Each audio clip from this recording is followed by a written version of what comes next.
આજે આપણું જગત નારાયણ સ્વરૂપ દેખાય છે. નારાયણ સ્વરૂપ બધેમાં જોવા લાગ્યા પ્રહલાદજી દેખાય છે.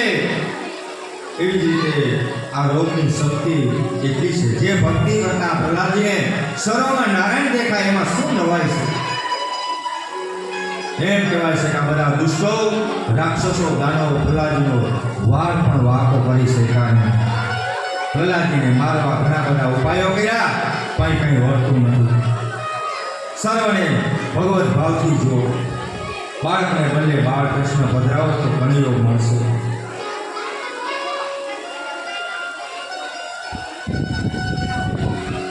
દૈત્યો પ્રહલાદને મારવા દોડશે, છતાં તેનો કોઈ વાળ વાકો કરી શકતા નથી.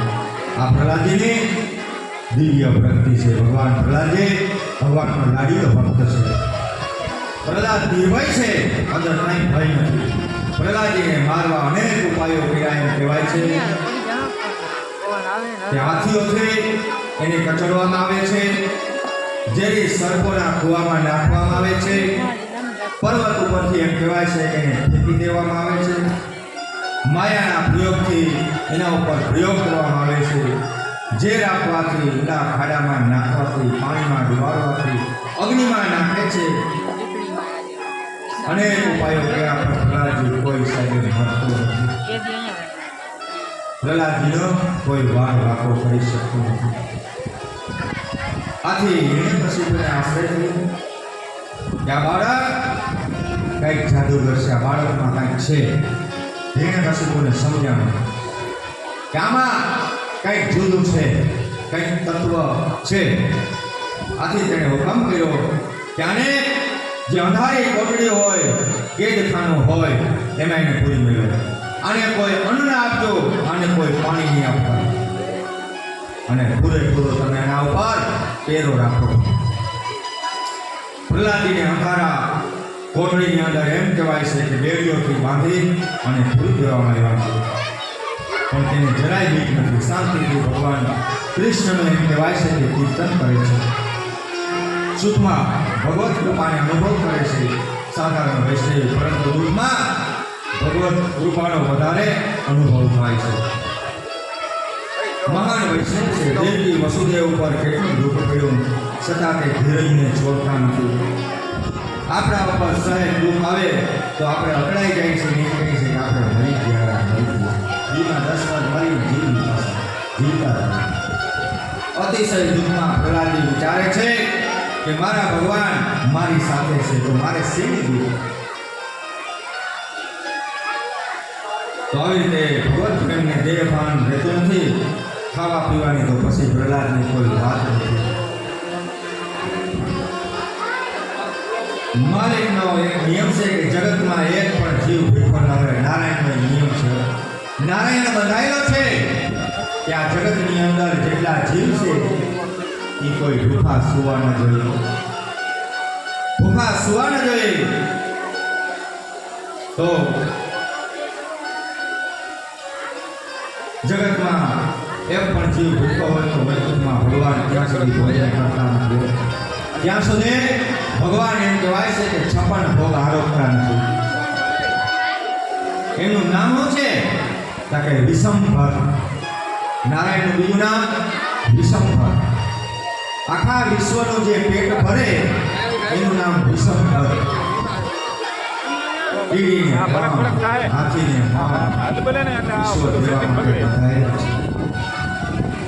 સર્વનું ભરણ પોષણ કરે છે, સર્વને તૃપ્ત કરે છે, અને પછી નારાયણ જમે છે. આજે વિષ્ણુ ભગવાન દેવી લક્ષ્મીને બોલાવે છે, પૂછે છે કે દેવી, આ જગતમાં કોઈ જીવ તપાસ કર્યો, કોઈ ભૂખો નથી ને? લક્ષ્મી કહે કે હે દેવ, બધાને અન્ન મળી ગયું છે, પણ તમારો લાડીલો ભક્ત પ્રહલાદ જેમની કોટડીમાં એટલો ભૂખો બેઠો છે, એકલો અંધારી કોટડીમાં એકલો ભૂખો અને તરીકો બેઠો છે. લક્ષ્મીજીએ ભગવાન કહે દેવી, તેની માટે જલ્દી તમે તમારા હાથથી પ્રસાદ તૈયાર કરો. લક્ષ્મીજીએ પ્રસાદ તૈયાર કર્યો. સેવકોને આજ્ઞા કરે કે કે કેદમાં જેલખાનામાં જઈ અને આ પ્રસાદનો જે થાળ છે એ તમે પ્રહલાદને આપી આવો. સોનાના થાળમાં લક્ષ્મીજીએ સુંદર મજાનો પ્રસાદ મોકલી પાર્ષદો સાથે મોકલે છે. પાર્ષદો તે પ્રસાદ જેલખાનામાં પ્રહલાદજીની પાસે લઈને જાય છે અને પાર્ષદે કહ્યું કે પ્રસાદ માતા લક્ષ્મીજીએ તમારા માટે ખાસ તૈયાર કર્યો છે. પ્રહલાદજીને આનંદ થયો કે મારી માને કેટલી ઉપાધિ છે, કેટલી ચિંતા છે કે ત્યાં ક્યાં માણસોની તાણ છે. સદા પોતાના હાથથી પ્રસાદ તૈયાર કરી અને એટલી બધી વેદના વેઠી અને આ એમને ઠાર ભર્યો છે. પ્રહલાદજીને આનંદ થયો, બહુ કાળજી રાખે છે મારી માં, મારી ચિંતા કરે છે. પાર્ષદો પ્રસાદ આપી ચાલ્યા ગયા. પ્રહલાદજી પ્રસાદને વંદન કરે અને ભગવાનનું સ્મરણ કરતા કરતા પ્રહલાદે પ્રસાદ આરોગવા લઈ ગયો. શું છે નામ એનું? કે પ્રસાદ. પ્રસાદ. પ્ર એટલે પ્રભુ, સા એટલે સાક્ષાત અને દ એટલે એમાં દર્શન. પ્રસાદ. પ્રસાદની અંદર સાક્ષાત ભગવાનના દર્શન થાય છે. પ્રભુનો પ્રસાદ અતિશય મીઠો હોય છે. એક દિવસ કીધું હતું કે બેનો મહેમાન આવે તેની પણ રવાનો સીધો તેની સારો ઘી નાખીને બનાવો, પણ સત્યનારાયણ ભગવાનની કથામાં તમે એ શીરો ખાજો એમાં બહુ તમને ફરક પડશે. એને સત્વો કહેવામાં આવે છે. એવો રવાનો શીરો મીઠો નહીં લાગે, કારણ એમાં પ્રભુનો વાસ થઈ જાય છે. પ્રભુનું વંદન કરીને પ્રહલાદજી મજા જમવા. આ તો વૈકુંઠનો પ્રસાદ હોય, તેમાંથી કસ્તુરી કેસર સુગંધ આવવા લાગી અને હિરણ્યકશિપુના સૈનિકો બધા જાગી ગયા. આવી સુગંધ સોનિતપુરની અંદર અનેક જાતની રસોઈઓ થાય છે, પણ આવી સુગંધ નથી આવતી. કાલે આપણે બધા ખાતા હતા ને ભજીયા, બે ત્રણ જાતની. ચંદુભાઈએ ભગવાનની પ્રસાદી તૈયાર કરી, બહુ સારી બની, મજા આવી ગઈ. પ્રભુનો એમાં વાસ થઈ જાય છે મારા વાલા. આ તો વૈકુંઠનો પ્રસાદ. સૈનિકો જાગી ગયા, તેમના મોઢામાંથી પાણી છૂટવા માંડ્યા, લારું છૂટવા માંડી. સૈનિકો આખા સોનિતપુરમાં એમ કહેવાય કે બધાના મોઢામાંથી પાણી છૂટવા લાગ્યા. હિરણ્યકશિપુને ખબર આપી દરવાજો બંધ છે, બરાબર અમે પેરો ભરી છે, પણ પ્રહલાદને અંદર કોઈ મોટો બધો થાર ભરે અને કોઈ જમવાનું આપી ગયું. અંદર કંઈ ગડબડ થાય છે અને હિરણ્યકશિપુ ક્રોધમાં દોડતો આવ્યો, લાત મારી દરવાજો તોડી નાખ્યો. અંદર જઈને જુએ છે તો પ્રહલાદજી પ્રસાદ ખાઈ રહ્યા છે. પૂછે છે, સાચું બોલ, આ તને કોણ આપી ગયું? ત્યારે પ્રહલાદજી કહે કે હે પિતાશ્રી, માના જ્યારે હું ઉદરમાં હતો ત્યારે જેની મારું પોષણ કર્યું એ જ મને પ્રસાદ લઈ અને મને આપી ગયા છે. હિરણ્યકશિપુ વિચારે છે કે આ કોઈ ઉપાય મળતો નથી, આ મારી આ ક્યાં પાપ પ્રગટ થયું? આ બાળક મારવા એવું છે કે શું? ગભરાયો. ત્યાં સંડામર્ત આવે છે. રાજાનો નિસ્તેજ ચહેરો જોઈ અને કહે છે, આ તો બાળક છે, થોડા દિવસ તમે શાંતિ રાખો અને એને વરુણ પાસમાંથી બાંધી અમે રાખીશું. 4 મહિના પછી શુક્રાચાર્ય મહારાજ આવશે, ત્યારે એ જેમ કહે ને એમ આ બધા કરજો. ત્યારે સંડામર્ત પ્રહલાદને વરુણ પાસમાં બાંધી અને પાછા પોતાના આશ્રમમાં લઈ જાય છે. આશ્રમમાં ઘણા રાક્ષસ વિદ્યાર્થી ભણે છે. તેમની સાથે વાતો કરતા પ્રહલાદને ખૂબ આનંદ આવે છે. સંડામર્ત તે બધા બાળકોને રાજનીતિ ભણાવે છે. એક દિવસ આ ગુરુજીને બહાર જવાનું છે. બધા ગુરુજી એક દિવસ બહાર ગયા છે, ત્યારે બધા બાળકો જે રાક્ષસોના દૈત્યોના બાળકો દડો લઈ અને રમવા માટે બધા પ્રહલાદજી બધા ફેરા તૈયાર થયા ગેડી દળે રમવા માટે. તમે અહીંયા આવો, આજે હું તમને એક નવી પ્રહલાદની રમત શીખવાડીશ. બધા બાળકો પ્રહલાદને આસપાસ વીંટળાઈને બેસી ગયા. પ્રહલાદજી બધા બાળકોને ભાગવત ધર્મનો ઉપદેશ આપવા લાગ્યા, ભાગવત ભણાવવા લાગ્યા. મિત્રો, આ સંસારમાં મનુષ્ય જન્મ અતિ દુર્લભ છે. મનુષ્ય શરીર વડે અવિનાશી પરમાત્માની પ્રાપ્તિ થાય છે. પક્ષીઓ ભોગ ભોગવે છે, મનુષ્યો ભોગ ભોગવે છે, પણ એટલું યાદ રાખજો કે આપણને આ પાછું શરીર મળવાનું નથી. માટે ભગવાનને પ્રાપ્ત કરવો હોય ને તો છોકરા વળી આપણે નાના થઈ આજથી ભગવાનના નામના સંકળમાં થઈ જઈએ. આ માયામાં પડાય નહીં. પ્રહલાદજી બધાએ મહિલા ઉપદેશ દેવા લાગ્યા. મનુષ્યએ આત્મ કલ્યાણ માટે કંઈક પ્રયત્ન કરવા જોઈએ.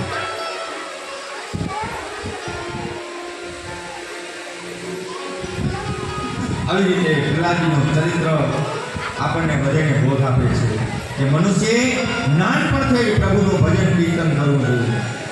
માતા પિતાએ નાના બાળકો પર ધર્મના સંસ્કાર આપવા જોઈએ. બાળકે પ્રહલાદ, આ તો રમવાની ઉંમર છે. વૃદ્ધાવસ્થામાં જ્યારે આપણે નિવૃત્ત થશું ને ત્યારે ભગવાનનું ભજન કરશું. પ્રહલાદજી કહે, આજે તમારું શરીર સારું છે, વૃદ્ધાવસ્થામાં તો હું થાય કોને ખબર છે? કાલની કોઈને ખબર નથી. વિચાર કરજો, કાલની કોઈને ખબર નથી. સૂર્યાસ્તનો સમય છે.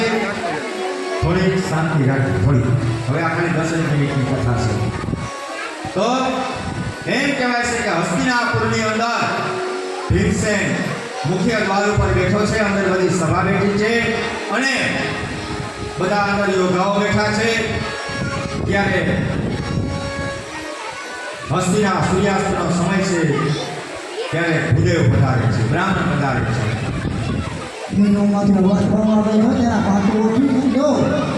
બ્રાહ્મણ આવે છે. ભીમ બધાને બ્રાહ્મણો અતિ પ્રિય હોય છે. કથાઓ એમ કે ભીમસેન રાજી થયા. સંધ્યાનો સમય થયો. અરે ભૂદેવ મુખ્ય ગેટ ઉપર આવ્યા છે. પધારો ભૂદેવ. ભીમસેનજી પધારો પધારો. હા, કઈ વાત નહીં. અંદર ટકા અંદર જે સભા ચાલુ છે, તમે ઝડપમાં જાઓ. જે જોતો માગી ગયો ભાઈ બેઠા છે ગાદી ઉપર. અંદર ગયા છે. ભૂદેવને બધાએ નમસ્કાર કરીને કીધું, માગો ભૂદેવ, બોલો બોલો. કારણ કે બીજું કાંઈ નથી. હા, મારે દીકરીના લગ્ન કરવા છે. જરાક શાંતિ રાખો બેન, અવાજ બહુ આવે છે. કોઈ માણસને ભગવાનની કથા સાંભળીએ તો આપણે મિસ્ટેક ન કરવો જોઈએ. કીધું ભૂદેવે કીધું કે મારી દીકરી છે, એના લગ્ન કરવા છે, માટે થોડું ધન લેવા માટે આવ્યા છે. કાંઈ વાંધો નહીં, ખુશીથી. પણ ભૂદેવ એક કામ કરો, આજ સૂર્યાસ્ત થઈ ગયો છે, કાલે તમે સવારના ભોરમાં આવજો, તમારે જે જોશો હશે તમને મળી જશે. કાંઈ વાંધો નહીં. ભૂદેવ ત્યાંથી રવાના થયા. પાછા મુખ્ય ગેટ ઉપર આવ્યા. ત્યાં ભીમ બેઠો હતો. ભીમે કીધું, હું થયું ભૂદેવ? કારણ કે આમ બધું રેડી, પણ કાંઈનું કહ્યું કે કાંઈ લઈ ગયેલું. આજની આજે હાંજ પડી ગયું. આપણે ઘણા એવા વિચારે કે ભાઈ દિયા પછી દાન ન કરે. દાન ગમે તે કરાય, એનું કોઈ કાંઈ છે જ નહીં. તરત દાન ને મહાપુણ્ય આ શાસ્ત્રમાં બતાવ્યું છે. કાંઈ નું કહ્યું કાકા? ભીમ બહુ રાજી થયું. કીધું કાંઈ જરા કોટાળો પર બાપુ બેવો. કાકા લેવો જબરજસ્ત નગારો. નગારો લ્યાવે, દાંડીઓ લ્યાવે. ભીમ મંડ્યો દેવા ધ્રીબામ ધ્રીબામ ધ્રીબામ. અંદર ખબર પડી કે ભીમ આવું કાંઈ નગારો વગાડે શું છે? તપાસ કરવામાં આવી. અંદર બોલાવવામાં આવી. ભૂદેવને કીધું, હાલો મારી ભેરા હાલો. વાલીને પેલા પૂછ્યું તો અરે ભીમ આટલો બધો રાજી, એટલો બધો આનંદમાં, એટલા બધા નગારા વગાડ્યા શું કામ?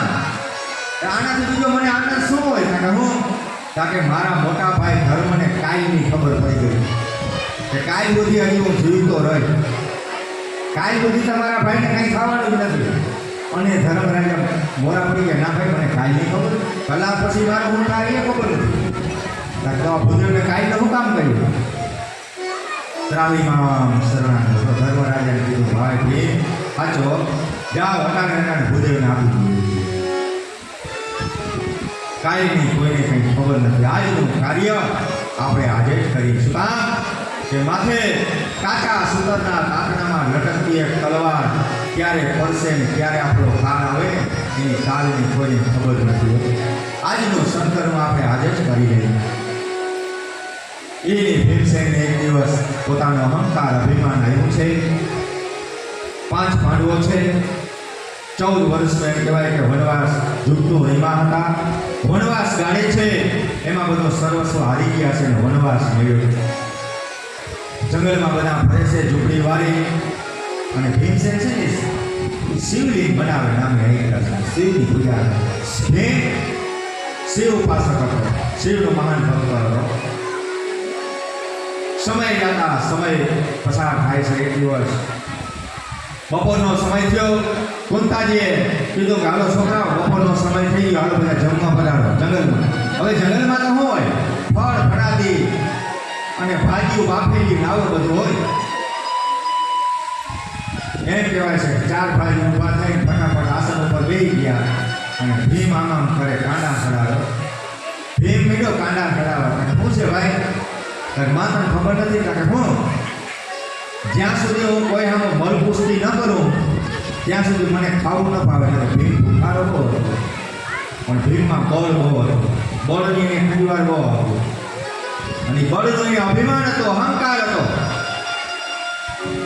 કુંતાજી કીધું ભીમ અભિમાન ન કરાય, અહંકાર ન કરાય, તો એ શિવનો સવા સેવાનું ભૂખી છે. ત્યાં કીધું કે જે ખાવાનું થાય તો આને બધાને ખવડાવી દે, હું આગળ આવું પછી હું આવીને ખાઈ કઈ વાંધો નહીં. હવે વિચાર કરજો, ભીમસેન ત્યાંથી આગળ રવાનો થયો જંગલમાં. ત્યાં એક રસ્તો આવ્યો. રસ્તામાં એમ કહેવાય છે કે બુઢો રાક્ષસ દાનવ રસ્તામાં આડો સૂતો છે. હવે ભીમને તો ગમે આમ મલપુષ્ટિ કરી દીધી, બાંધવો ગયો. હજી બાંધવું ના શું છે, બાંધતા કઈ વાર ન લાગે. એટલે ભીમે ત્યાંથી લત મારી અને કીધું, એ અહીં રસ્તામાં સૂતો ખબર નથી? અહીં રસ્તામાં સુવાય? હલાલામ સાઈડમાં. રાક્ષસે વિચાર કર્યો કે આ છોકરો કોકને આગળ જઈને હેરાન કર્યું, આ છોકરાને કંઈક વિધિ કરવી જોઈએ. રાક્ષસ કોઈ શાંતિ જાળવી દીધું. પછી એમ કહેવાય કે બાજુમાં ડુંગર છે. ભીમે 2 હાથ ભરાવી ડુંગરને ઉપાડી અને દાનવ ઉપર નાખ્યો. એ દાનવે હોતા રાક્ષસે ડાબાથી આમ કરીને આમ નાખી દીધો અને ભીમને કહ્યું, છોકરા કાકરી સારો રહેવા દે, કાકરી સારો ન કરાય, કાકરી સારો ન કરાય, રહેવા દે. એથી વયું નહીં. ભીમનું બધું જે બળ હતું આ ડુંગર ઉપાડ્યો ને એમાં બધું બળ વાપર્યું. નહીં આ ડુંગર ઉઠતો હતો અને ડાબાથી રાક્ષસે આમ કરીને આમ નાખી દીધો અને એને એમ કીધું કે કાકરી સારો રહેવા દે તો આના સામું લગ કરાય નહીં, આના સામું ન બધાય. આ ફરી વાળી દીધું. માટે વિચાર કર્યો કે આગળ વયું જાઓ, મારા બાપ ન હોય ને એમાં મજા આવી. અહીંયાથી આગળ રવાના થયા. રાક્ષસને ખબર પડી કે આ કોકને હેરાન કર્યું. એ થયો ઉભો થયો વાહે મોર ભીમ અને આ રાક્ષસ વાહે મૈડો આવો તરીકો કઈ ઘટે નહીં. મૈડો દોડવા. બપોરનો સમય, પરસેવો ભરી ગયો, ધૂળ ઉડતી આવે. આગળ ગયો ઝાડવા આવ્યું. ઝાડવા માટે નીચે એક રાક્ષસ બેઠો હતો પણ 2 હાથના ઠૂઠિયા, હાથ ન રહે, ઠૂઠો બેઠો. ઠૂઠા હાથથી ભાઈ કહે, બેટા છોકરા ઇધર આ. હા ક્यों ऐसा है कि परेशान होकर दौड़ते रहिए? आओ. કેમ કે આમ તો આપણો બાપડો થઈ ગયો શું છે? ત્યારે બાપુ પાસે રાક્ષસ આવે ને એટલો બોલવાનો છે, પકડાઈ ગયો તો મને ઠાઈ મારી જ નાખ્યું. એવું છે કે હા કઈ વાંધો નહીં, તું મારે આશરે એવો છે, મારો આશરા ધર્મ છે, મારી પાછળ બતાવી ગયા, તને કંઈ નહીં થવાનું. ભીમે વિચાર આ ઠૂઠો તારાથી શું થાય? પણ હવે આપણે આની પકડી લે, હવે જે થવાનું થાય બેસી જાવ. ભીમ લપાઈને આમ બેસી ગયો. રાક્ષસ આવ્યો અને ઠૂઠાને પૂછ્યું, ત્યાંથી કોઈ છોકરો નીકળ્યો? અને હા. કઈ બાજુ ગયો? તો આ મારી પાછળ બેઠો, મારી વાહી બેઠો એમ. હા.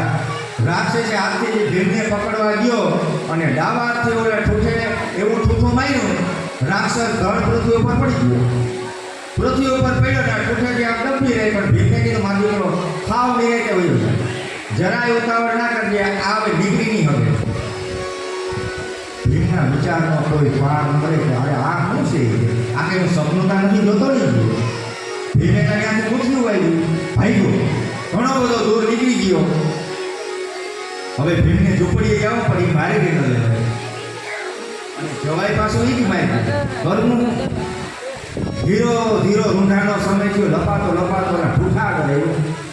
આવી રીતે બાપુ એટલો રાક્ષસ કાઢી કઈ વયો ગયો તો ઉપાધિ કરી માં હવે તું નિરાંતે વયો જા, તને કદાચ ભૂટકે તો તારું નામ ના લે, તાર સામું નહીં જાય, જ્યાં તું નિરાંતે વયો. તારે એમ થાય તારે તો બાપુએ પ્રશ્ન પૂછ્યો, તારે પૂછ બેટા ગયો કઈ ભીમે કીધું બાપુ દોડતા મારામાં બહુ જાડું છે, હું કંઈ જીવો થયો નથી, 10,000 હાથીનો બોળ છે મારામાં. ભીમ માઇકનું બોળ હતું. હા પણ મારા કરતાં 10 ગણું બળ ઓલા રાક્ષસમાં છે, કેમ કે ડુંગર ઉપાડવામાં મને બળ પડ્યું હતું અને એની કાકડી રૂપી લઈ અરે હા પણ એનાથી 10 ગણું બળ તમારામાં છે, નથી હાથ પગનું ઠેકાણું. અને આ ઠૂઠેથી તમે દબાવી દેખો ગજબ કહેવાય, કારણ કે એ તો ચલતા ઈશ્વરની કૃપા હોતી. હા પ્રશ્ન તારો શું છે?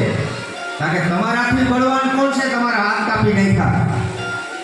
કારણ કે છે જીવતા જાગતા છે. હા 5 પાંડવો છે આ પૃથ્વી ઉપર, 5. કારણ કે હા એમાં છે ને અર્જુન એ મહાન યોદ્ધો છે, મહાન ધનુર્ધર છે. અમારા બેનો સંગ્રામ થયો હતો અને અમારા બેન યુદ્ધ થયું, એને મારા ફરકથી હાથ કાપી નાખ્યા, પણ એને મારા ઉપર દયા કરી મને મારી નાખ્યો. તેથી હું ભજન કરું છું. પણ એક મનમાં દેશ છે મારા મનમાં, શું કે હમણાં જંગલમાં 5 ભાઈ રખડે કંઈક વનવાસ મળ્યો. ત્યારે હા 5 જણા છે અહીં વાટકો બેઠો, 5 ભાઈઓમાંથી એકાદો જો હાથમાં આવી જાય તો પડીકું વાર દેવું. કઈ ધીમે વિચાર કર્યો કે અહીંયા ઓળખાણ દેવાય નહીં, અહીંયા જય શ્રી કૃષ્ણ કરી હવે ધીરે પૈકી નીકળી જવાય, અહીંયા ઓળખાણ ના કરાય, અહીં પાણીની આશા સારી અહીંયા ન રખાય. મેં કીધું બાપુ તો હાલો જય શ્રી કૃષ્ણ કરે, જય શ્રી કૃષ્ણ જા. ઝૂંપડી આવ્યો અને માને કીધું રોહિતા કંઈ કાઢું ટુકડો ખરું ખાવાનું. મેં રોહિત કીધું શું થયું આજ? કારણ આ હેર નહીં, આ હવા હેર નહીં, તાર કઈ આ તો 2.5 ઘડીઓ ભૂટકી ગયો હે. આજે 2.5 ઘડીઓ આને કહેવાય અભિમાન. અભિમાન ઈશ્વર કોઈનો રહેવા દેતા નથી. બોલીએ શ્રી દ્વારિકાધીશ કી જય. ખાલી 2 મિનિટની ધૂળ બોલાવે ના કથા બોલીએ.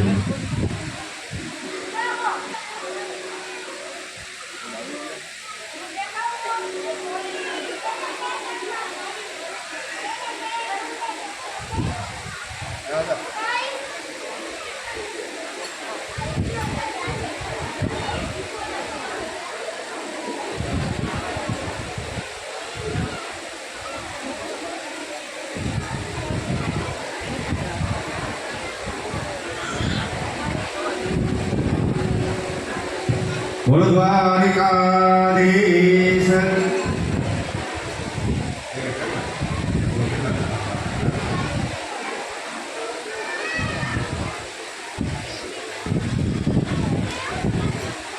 આપણે પ્રહલાદજીની કથા પૂરી કરી.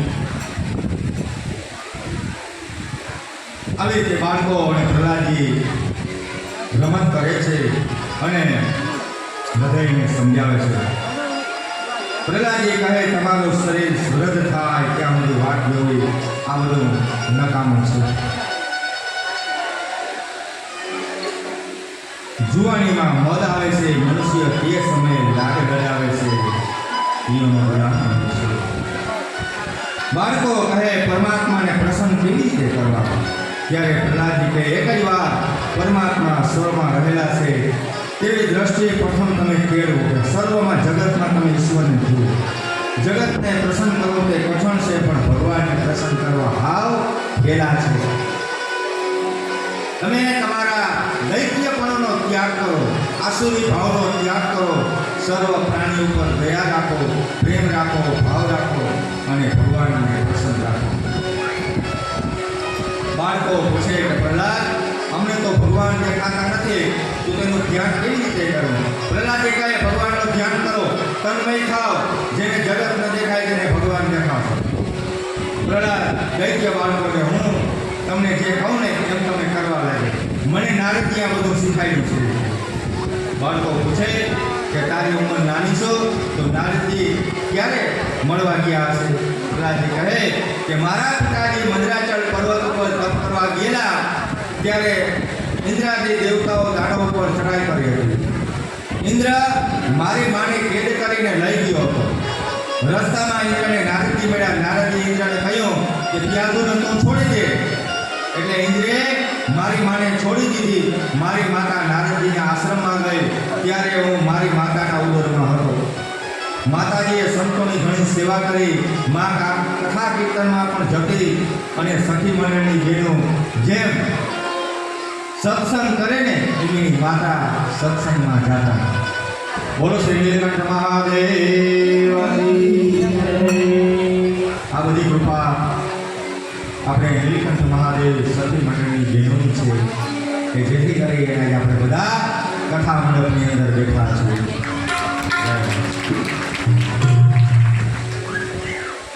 માતાજીએ સંતોની ઘણી બધી સેવા કરી. મા કથા કીર્તનમાં જતી. હું મારી માતાના ઉદરમાં હતો. કીર્તન માતા કથા કીર્તનમાં અનેક વાર નિદ્રા આવે પણ હું સાવધાન થઈને કથા સાંભળતો. નિદ્રા દેવીને કથા કીર્તનમાં વિઘ્ન કરવાની આદત છે. કુંભકર્ણનું મરણ થતાં તેની પત્ની નિદ્રા દેવી વિધવા થઈ અને ભગવાન રામ આગળ ગઈ અને આપે મારા પતિને માર્યો છે, હવે હું ક્યાં જાઉં? આ કુંભકર્ણની પત્ની છે નિદ્રા છે. ભગવાન રામની પાસે ગઈ કે મારા પતિનું તમે મૃત્યુ કર્યું, મારે ક્યાં જવું? ત્યારે ભગવાન કહે કે તું જે માગને તને સ્થાન આપું. ત્યારે નિદ્રા દેવી કહે હું તો તમારા પ્રભુના ત્યાં કથા કીર્તન થતા હોય ને ત્યાં હું જાય. એટલે નાની કથા હોય કે મોટી કથા હોય ત્યાં ઝીણા ઝીણા બગાહા આવે, આળસ આવે અને ઝીણી ઝીણી નીંદર આવે પડતર થવા માંડે. જીઓ આ છે ને ભગવાનનું વરદાન છે. એનાથી તમે જરાક સાવધાન રહેજો. કથા કીર્તનમાં કઈ નિદ્રા દેવી આવવાના છે. એકવાર મીરાબાઈ ભક્તો સાથે ભજન કીર્તન કર્યા છે. તેમાં કેટલાક લોકો તાલ બરાબર ન હતો.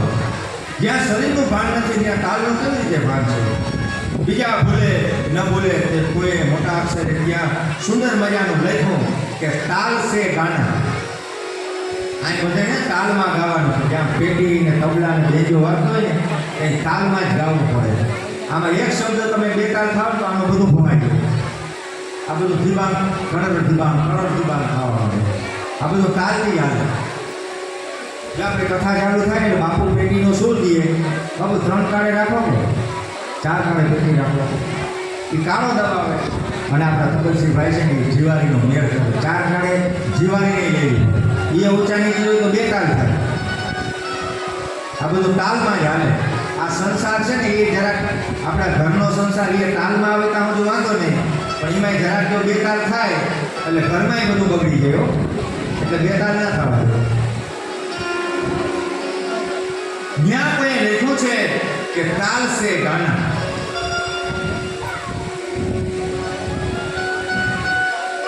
મીરાબાઈની નજર આ બોર્ડ ઉપર પડે તેને છેકી નાખ્યું. મીરાબાઈ ત્યાં પાછું લખી નાખ્યું કે પ્રેમ સે ગાના. તાલની એને જરૂર નથી પણ અંદરના પ્રેમથી ભગવાનનું કીર્તન ગાવ. તાલની એને કઈ લેવા દેવા નથી. હા, તાલ સે ગાના કીર્તન તાલ સે કરના.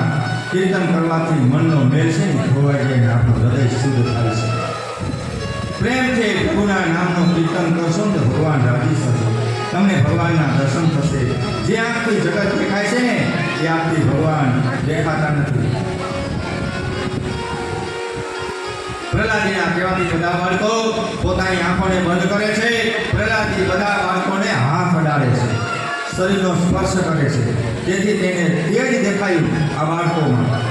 કારણ કે આ તો પ્રહલાદનો તપ હતો તે જ દેખાયું. બ્રહ્મદેવ જે પ્રકાશ દેખાય છે તે જ્ઞાની પુરુષો નિહાળવા માટે હજારો વર્ષો સુધી તપસ્યા કરે છે. આકાશમાં દ્રષ્ટિને બરાબર સ્થિર કરી પ્રેમથી ભગવાનના નામનો જપ કરો. આકાશમાંથી શ્રી કૃષ્ણ પ્રગટ થશે. તાળી પાડીને કીર્તન કરો. તાળી છે ને એ નાદ બ્રહ્મ છે. એનો બધી તાળી પાડીને શું કામ કીર્તન કરે? તાળી છે એ નાદ બ્રહ્મ છે. આપણે તાળીથી નાદ થાય અને એ જ તાળીથી આપણે કોની સાથે ડાયરેક્ટ કોન્ટેક્ટ થાય, નાદનો બ્રહ્મ થાય. આપણે ઘણા બધા માળા પહેરીને બ્રહ્મ સંબંધ લીધો. બ્રહ્મ સંબંધ ધારણ કર્યા પછી બ્રહ્મની સાથે કાયમ આપણો સંબંધ ટકાઈ રહેવો જોઈએ. એની સાથે કાયમની આપણી સગાઈ રહેવી જોઈએ. એને કહેવાય બ્રહ્મ સંબંધ. રોગી મહારાણીનો ભાર ઉપાડી નથી થતો. તાળી પાડીને કીર્તન કરો તો બ્રહ્મનાદ છે.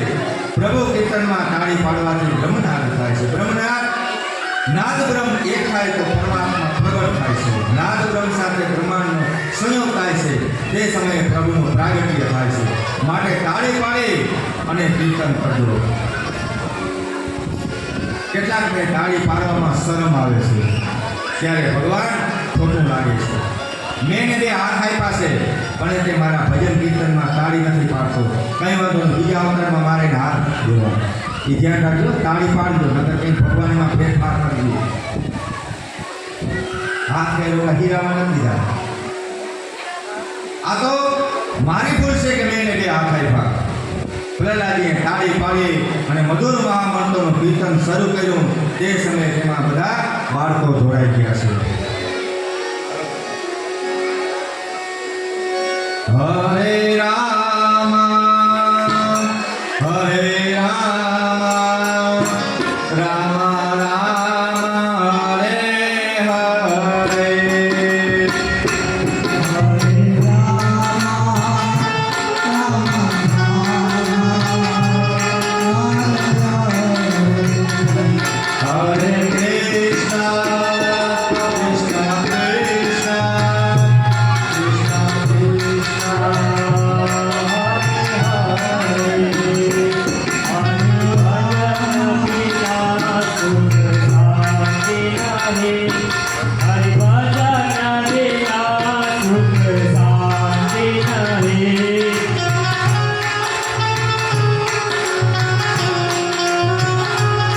હરે ભજન બિના સુખ શાંતિ નહીં.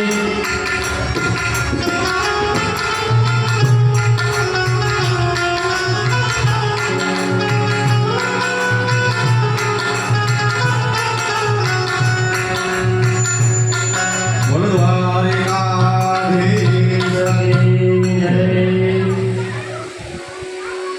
બધાય પ્રહલાદજીની સાથે બાળકો, દાનવના બાળકો બધાય હરિનામનું સ્મરણ કરવા લાગ્યા છે. મહામંત્રના જપ કરવાથી કોઈ વિધિની જરૂર રહેતી નથી. આવી રીતે બાળકો જોરથી તાળીઓ પાડતા ભાવ વિભોર બની અને મહામંત્રના જાપ કીર્તન કરી રહ્યા છે. પ્રહલાદજી શ્રી કૃષ્ણ કીર્તન કરતા કરતા અતિ આનંદ થયા અને પ્રહલાદજી તો થઈ નાચવા લાગ્યા છે. શ્રી રાધા કૃષ્ણના દર્શનથી અતિ આનંદ જીવ નાચે છે. પ્રહલાદજીને સત્સંગનો રંગ લાગ્યો. બીજા બાળકો પણ કીર્તન કરવામાં આનંદમાં નાચવા લાગ્યા. તેવામાં બહાર ગયેલા એમ કહેવાય કે ગુરુજી સંડા મરકન્યા પધારે છે આશ્રમમાં. જેઓ બાળકોને કીર્તનમાં તન્મય થયેલા જોઈને નવાઈ લાગી. આ શું કરે? અરે અમારા આશ્રમમાં શું કરે છે બધા? નવાઈ લાગી. તેમને થયું આ વાતની ખબર જો હિરણ્યકશિપુને પડશે ને તો બહુ મોટો અનર્થ થાય. ગુરુજીને થયું આ પ્રહલાદ બધા બાળકોને બગાડે છે. હવે આજ તો આ નહીં સુધરે. દોડતા જઈ પ્રહલાદને કહ્યું કે બંધ કરો, કીર્તન બંધ કરો. પણ કોણ સાંભળે? અહીં કોઈ સાંભળવાનું છે જ નહીં. બધાય ભગવાનના કીર્તનમાં તન્મય બની ગયા. કોઈ ગુરુજીનું સાંભળતું નથી. કાન ઉઘાડા છે પણ ભગવાન કૃષ્ણમાં છે. પ્રહલાદજી કંઈ સાંભળ્યા શકાય. સંડા મહારાજે વિચાર્યો કે પ્રહલાદના બે હાથ પકડો ને તો તાળીઓ બંધ થઈ જાય, અને તાળીઓ બંધ થાય ને તો જ આ કીર્તન બંધ થાય. સંડા મહારાજ પ્રહલાદજીના બે હાથ પકડવા જાય છે અને પ્રહલાદના રોમે રોમમાંથી કૃષ્ણ કીર્તન જે નીકળતો હતો તે પ્રહલાદજીના બે હાથ પકડતા રોમે રોમમાં એમ કહેવાય કે આખું આમ કૃષ્ણમય હતું. સંડા માતાને પ્રહલાદજીનો જ્યાં સ્પર્શ થયો ત્યાં ભક્તિનો રંગ લાગ્યો અને સંડા માતા શ્રીમન્નારાયણ નારાયણ નારાયણ શ્રી ગુરુદેવ નારાયણ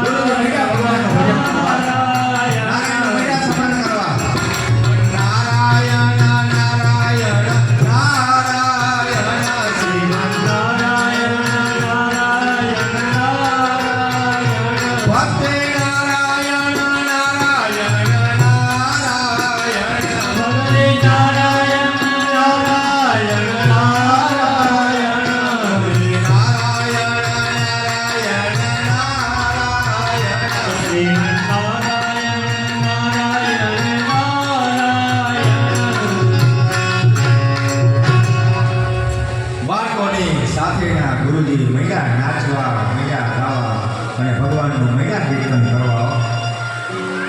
તે દિવસે હિરણ્યકશિપુને વિચાર આવ્યો કે ગુરુજી બાળકોને કેવી રીતે ભણાવે છે, તો આજે મારે જોઉં છું. તેની જાણ કરવા માટે એક સિપાહીને મોકલ્યો. સિપાહી આવી અને આ બધું ત્યાંનું દ્રશ્ય જોયું તો બધા બાળકોની સાથે ગુરુજી કીર્તન કરે છે, નાચે છે, કૂદે છે, તાળીઓ પાડે છે. સર્વ કીર્તનમાં ભણ ભૂલા ગુરુજી નાચે છે, ચેલાઓ નાચે છે. સિપાહી ગુરુજીને ત્યાં મહારાજ જાય છે. સિપાહી ગુરુજીનો હાથ પકડી અને ત્યાં પણ આ સિપાહીને એમ કહેવાય છે કે જે ભલાઈ તો આ સિપાહી કે શ્રીમન નારાયણ નારાયણ નારાયણ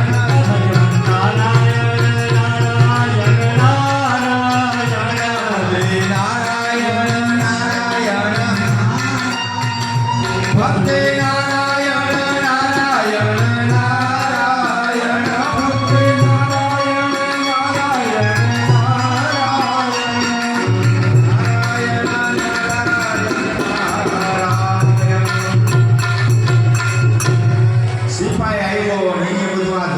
જોયું અને સાંભળે એમ કોઈ હતા ને કે એ પકડવા ગયો. એને ગુરુજીને પકડ્યા.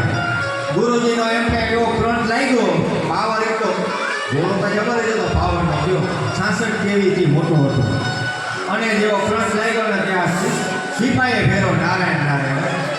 સિપાહી ભેડો નારાયણ નારાયણ. ઘણી વાર થાય ઓલો સિપાહી આવ્યો નહીં. હિરણ્યકશિપુએ બીજા સિપાહીને મોકલ્યો. બીજો સિપાહી ત્યાં આવે છે. ત્યાં આવીને જોયું તો બધા પાગલ થઈને નાચે છે, કૂદે છે, હરિનું નામ સ્મરણ કરે છે. તેને પણ નવાઈ લાગી અને વિચાર કર્યો કે સાંભળીએ નહીં, આ સિપાહીને હું પકડું. એ ઓલા સિપાહીને પકડવા ગયો ત્યાં શ્રીમન નારાયણ નારાયણ નારાયણ શ્રીમન નારાયણ નારાયણ નારાયણ ભક્તિ નારાયણ નારાયણ નારાયણ ભક્તિ નારાયણ નારાયણ નારાયણ શ્રીમન નારાયણ નારાયણ નારાયણ. બીજા સિપાહીની એ જ હાલ હતો. જે આવે ને ઓલા આવીને કે ઓલા શેડાને પકડે ને બધાને પકડી જાય. હિરણ્યકશિપુએ જેટલા સિપાહીને મોકલા બધાની એ જ હાલત, બધાની એ જ દશા. જે ત્યાં જતા કે કોઈ પાછો સોનિતપુરમાં આવતો નથી. છેવટે હિરણ્યકશિપુ હવે વિચાર કર્યો કે હવે હું જાતે જાઉં. જેણે જોયું તો ગુરુ, ચેલા, રાજના સેવકો બધાય કૃષ્ણ નારાયણ પરમાત્માના કીર્તનમાં બધાય તંગ થયો નાચે છે. હિરણ્યકશિપુને આશ્રય જોઈને આ શું, બધા મારા શત્રુના કીર્તન કરે, ક્રોધનો કોઈ પાર નથી, જોરથી ત્રાળ નાખી.